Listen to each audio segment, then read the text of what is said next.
আজকে আমাদের করিমগঞ্জ জেলা জুলুসে মোহাম্মদ সাল্লাল্লাহু আলাইহি সাল্লাম উদযাপন কমিটি কেন্দ্র কমিটির পক্ষ থেকে যে জুলুস বের করা হচ্ছে করিমগঞ্জ শহরের মধ্যে, এই করিমগঞ্জ শহরের মধ্যে যে জুলুস বের করা হচ্ছে, আজকে দেখছি আমি এই মাইনরিটি ডিপার্টমেন্টের চেয়ারম্যান যারা ইকবাল হোসেন মহাশয়, ওনার কাছ থেকে জানবো যে আজকে যে করিমগঞ্জ শহরে এই যে জুলুস বের করা হয়েছে, পদযাত্রা হয়েছে, এই পদযাত্রার মধ্যে কোনো অসুবিধা হয়েছে, কোনো মানুষের কোনো প্রবলেম হচ্ছে, এরকম কিছু আপনি দেখছেন? দেখেন, ইসলাম হলো শান্তির ধর্ম। গতিকে আজকে যেভাবে শান্তি শৃঙ্খলাভাবে সুন্দরভাবে যে জুলুসের প্রোগ্রাম হয়েছে, সেই জন্য আয়োজক কমিটি থেকে আমি ধন্যবাদ জানাই। তোর সঙ্গে ধন্যবাদ জানাই আসাম সরকারকে এবং শ্রীভূমি জেলা প্রশাসনকে। ওনারা যেভাবে সহযোগিতা করেছেন এবং যারা আজকে আয়োজন করেছেন, আমার এই হুজুর সহিসাব থেকে শুরু করে এবং আয়োজক কমিটি যুবকরা অত্যন্ত সুন্দরভাবে আজকের এই প্রোগ্রাম সুষ্ঠু সুন্দরভাবে আজকে সম্পন্ন হওয়ার কথা, সবাইকে আমি ধন্যবাদ জানাই। আজকে আমরা এই যে 2015 থেকে আমাদের এই যে যাত্রা যেটা সেটা শুভারম্ভ করেছেন আমাদের সেটেলমেন্টের সাহেব, ওনার তত্ত্বাবধানে এই করিমগঞ্জ শহরে এই যে জুলুস যেটা বের হয় সেটা বের হয়েছে। আজকে 10 বছর হয়ে গেছে, মধ্যখানে যে করোনা থাকার কারণে যে 1 বছর আমাদের গ্যাপ হয়ে গেছে।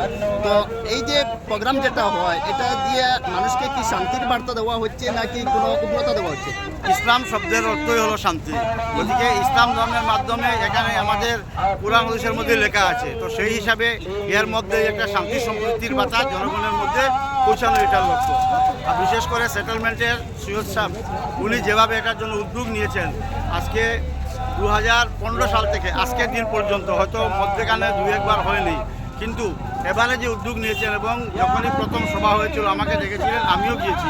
আমিও বলেছিলাম যে পরামর্শ দিয়েছিলাম যে শান্তি শৃঙ্খলাভাবে আপনারা করবেন, তাতে প্রশাসনের পক্ষ থেকে কোনো ধরনের অসুবিধা হবে না। তো আজকে আমরা দেখছি যে এই যে দিন যেটা সেটা হলো প্রফেট মোহাম্মদ সাল্লাল্লাহু আলাইহি সাল্লামের ডেট অফ বার্থ। তো এই যে ডেট অফ বার্থ যেটা সেটা হলো 12 রবিউল আউয়াল, সেটা সমগ্র বিশ্বের মধ্যে হয়।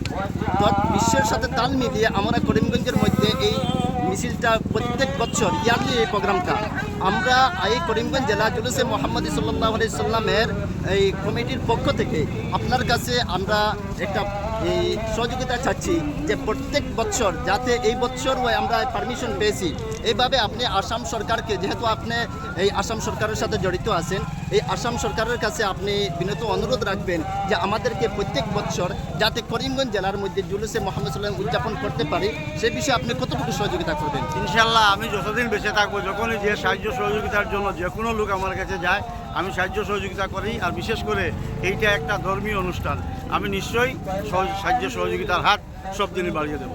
আচ্ছা, আজকে আমরা দেখছি বদরপুর এনসি কলেজ এবং রামকৃষ্ণনগর কলেজও আজকে date of birth prophet Muhammad সাল্লাল্লাহু আলাইহি সাল্লামের কারণে বন্ধ দেওয়া হয়েছে। সেই হিসাবে আপনি আসাম সরকারের কাছে কী দাবি জানাবেন? দেখেন, ওইটা হলো কি প্রশাসনের ব্যাপার, পরিস্থিতির উপরে ভিত্তি করে সেগুলা সিদ্ধান্ত আসাম সরকারের যারা আধিকারিকরা আছে ওরাই নিয়ে থাকেন। ঠিক আছে, ধন্যবাদ আপনাকে।